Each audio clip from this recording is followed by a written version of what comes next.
ఈ భూమి మీద కాలం ఎవరి కోసం ఒక్క సెకండ్ ఆగదు. ఎవరి కోసం భూమి చెల్లించదు, తన పని ఆపుకోదు. అది ఎంత గొప్ప వ్యక్తి అయినా సరే, ఏ వ్యక్తి ఇక్కడున్నా నిష్క్రమించినా, ఏ వ్యక్తి కోసం కూడా ఆగదు ఈ పుడమి, ఈ యూనివర్స్. అసలు కాలం నీ కోసం ఆగుతుందా? లేదే. మనం తెలియకుండా మనం చేతిలోంచి జార విడుచుకునేది ఏంటి? మన కాలమే కదా. ఎక్కడి నుంచి మనం కాలం జార విడుచుకుంటూ ఉంటాం? ఎందుకు మనం మూమెంట్లో బతకం?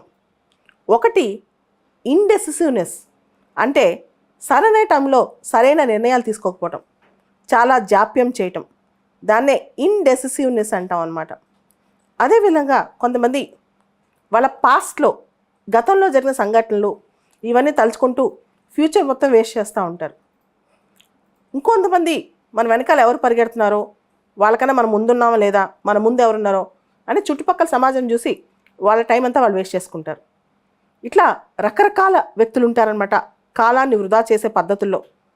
అండ్ ఎవరెవరికి వాళ్ళలో స్టైల్ ఉంటుంది కాలం వేస్ట్ చేయడంలో. కానీ అది గుర్తుపెట్టుకోండి, ప్రతి ఒక్క జీవితం ఈ భూమి మీద విశిష్టమైనదే. ఆ జీవితానికి ఒక కాలం, ఒక టైం ఫ్రేమ్ ఉంటుంది.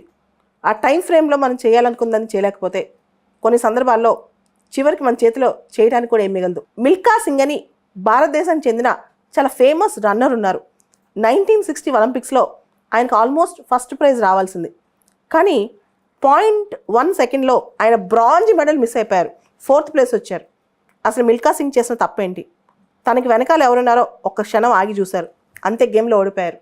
అంటే కొన్నిసార్లు ఒక్క మూమెంట్లో 0.1 సెకండ్స్లో నువ్వు మెడల్స్ కోల్పోవచ్చు, జీవితాన్ని నష్టపోవచ్చు, ఒక పాయింట్ మార్క్లో నువ్వు ఎగ్జామ్ ఫెయిల్ అయిపోవచ్చు. సో చుట్టుపక్కల ఏం జరుగుతుందో గమనించకండి, మన గురించి ఎవరేమనుకుంటున్నారో ఆలోచించకండి, ముందుకు సాగుతూనే ఉండండి.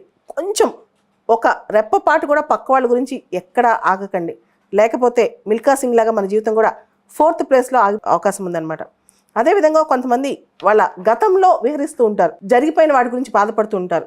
జీవితం అనేది ఒక జర్నీ, ముందుకెళ్తూ ఉండాలి. అక్కడే ఆగిపోయి గతం నుంచి పాఠాలు నేర్చుకోవచ్చు, కానీ గతంలో ఆగిపోతే ఎలా ఉంటుంది?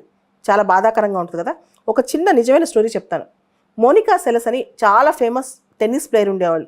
1991 ఆ టైంలో చాలా పాపులర్ అనమాట. దాదాపు ఆవిడ అప్పట్లో 8 గ్రాండ్ స్లామ్స్ గెలిచారు.